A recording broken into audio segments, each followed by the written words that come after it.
good morning mga ka-G. Eto, gising pa din ako. Time check natin 12 a.m. Madaling araw na po mga ka-G.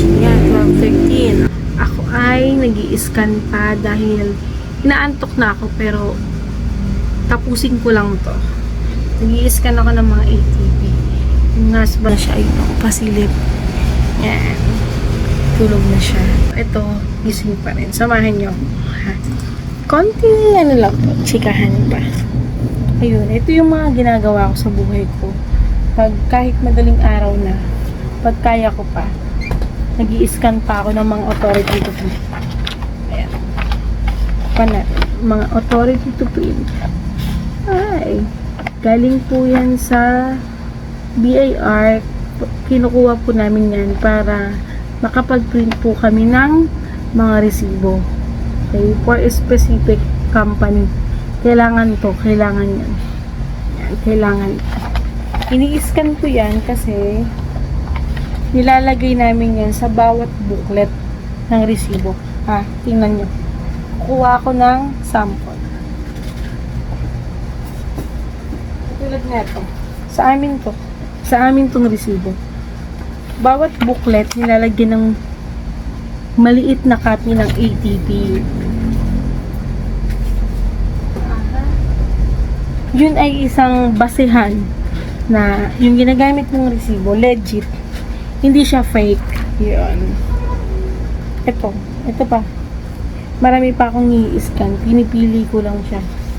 Kasi mayroong mga photocopy, kailangan yung ma-scan ko. Original. Okay? Mga ka-G. Kailangan natin mag-work para mamaya pagising ko, iba na yung gagawin ko, diba? Teka lang mga ka-G, may hinahanap lang tayo dito. Okay, ito. Ganun talaga.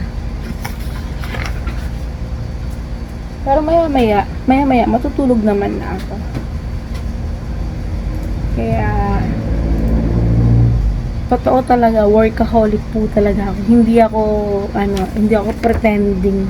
Hindi ako nagpe-pretend. Talaga namang tatrabaho talaga ako. Ewan ko. Parang masaya ako pag natutulog ako natapos ko yung trabaho ko. Masaya kaya pag yung araw mo naging productive ba? Yun ba yung tawag doon? Yung naging makasaysayan yung isang buong araw mo. Yun yung fulfillment ko. Nababagot ako pag wala akong ginagawa. Maliban na lang, pag may sakit ako, talagang hindi ako nagtatrabaho. Yun talaga. Parang yun yung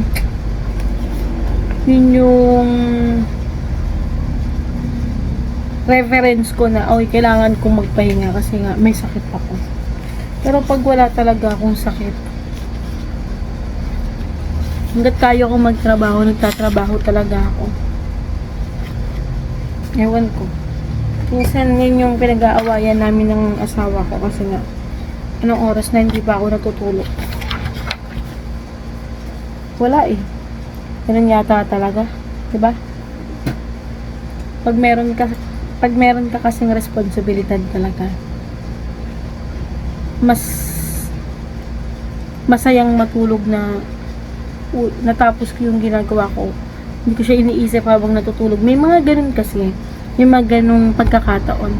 Pag may gusto akong gawin o kaya may kailangan akong tapusin, hindi ako nakakatulog ng maayos na hindi ko yun natapos. Kaya comment below kayo kung tama ba yun. I mean, diba, na-experience nyo din ba yun, yung ganun. Ako kasi ganun talaga eh. Wala tayong magagawa. Diba? 12:17 na. 12:17 na, pero ito, katrabaho pa rin tayo. Kanina pa naman, mga 1 oras na ako nakatapos kumain. eh nakipagtsikahan pa ako sa aking mother-in-law. Eh, shout out sa'yo, Nanay Bireng. Hello. Kamusta kayo dyan sa Los Baños?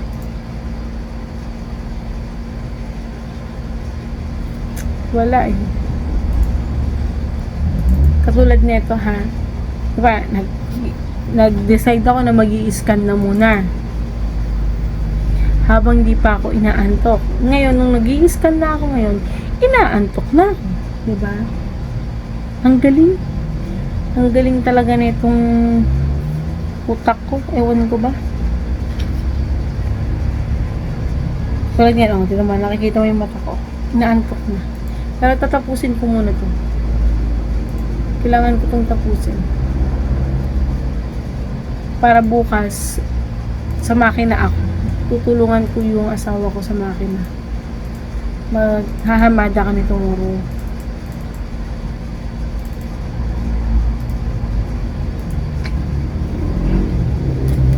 Siguro mga ganitong oras, mga tulog na kayo, no?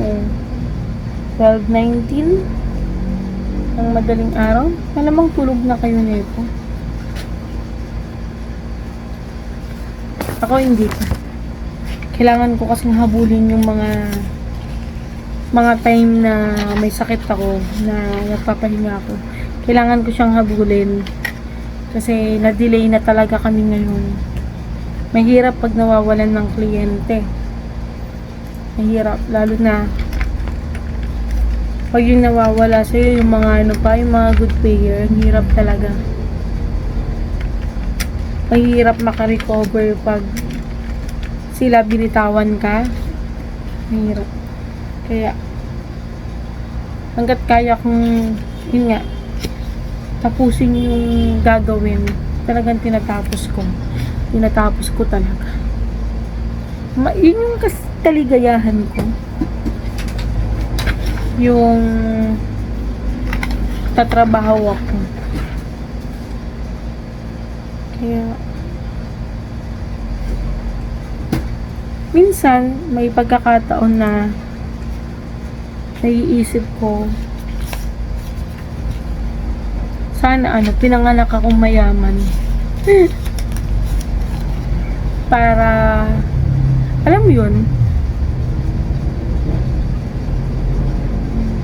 para sana hindi ako ngarag-ngarag sa pagtatrabaho. Kaso, syempre, sabi nga, ibinigay sa'yo yung responsibilidad na yan. Kasi, alam nilang kaya mo. Pero syempre, minsan may limitasyon yung katawan natin. Pag napapagod na tayo, minsan mapapaisip ka talaga, diba? So, lagi ko kasing naaalala yung sinabi sa akin ng mama ko. Lahat daw ng bagay na nasa paligid ko, ariin ko daw na akin. Para daw pagmamalasakitan ko. Yun yung sinabi niya sa akin noon nung nabubuhay pa siya. Ngayon, sa tuwing napapagod ako, yun yung iniisip ko. Yun yung laging bumabalik sa alaala ko na, oo nga pala, sinabi pala ni mama yun, na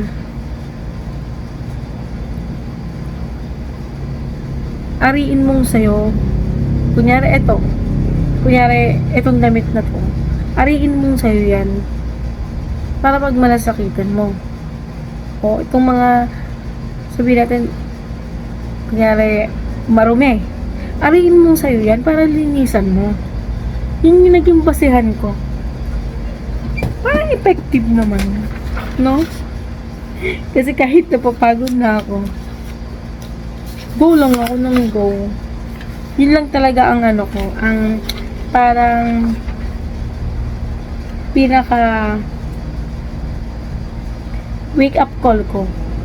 Pag pagod na ako, ay hindi, pag may sakit na ako, ayun, ibig sabihin nun, hindi kaya ng katawan ko. Ang next kong gagawin nun, magpapahinga talaga ako. Sabi ko nga lagi ko yung panalangin sa Diyos tuwing gabi, tuwing umaga, okay lang po na magtatrabaho ako lagi. Wag lang talaga ako magkakasakit. Kasi pag may sakit ako talagang wala. Hindi talaga ako magtatrabaho. Mga ka-G, tinatapos ko na lang tong ini-scan ko. Magpapahinga na rin talaga ako. Matutulog na ako. Kasi mamaya, mga 8 AM, simula na tayong magtrabaho. Diba? Ito yung buhay ko, mga ka-G.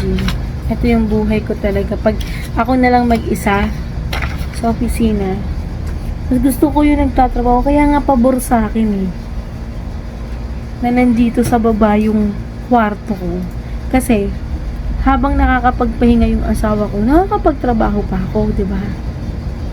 Double benefits yun. Double advantage yun. Nakakapagpahinga na yung asawa ko, hindi na siya napupuyat. Tapos natatapos ko yung trabaho ko. Di ba? Yun yung maganda dun. Ang saya-saya. Kaya, possible na gagawa ako ng improvised na opisina doon sa parking ni Papa. Pag nakabili na ako ng lamesa.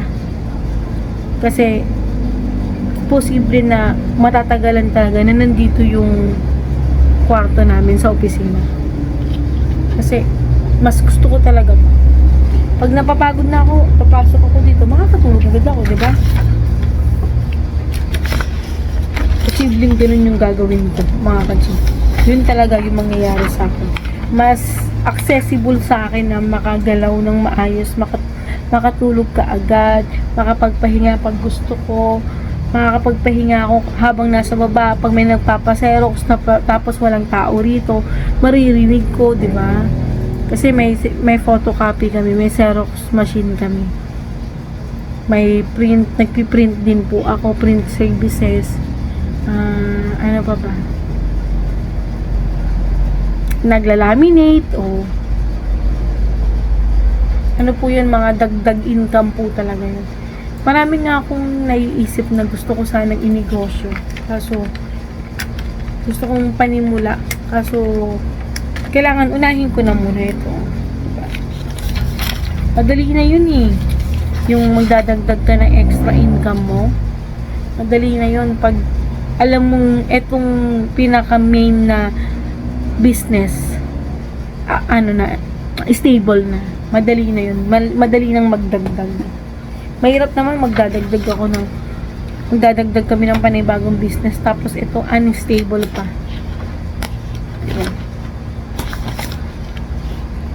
Kaya sana mga ka-G, suportahan nyo naman ako.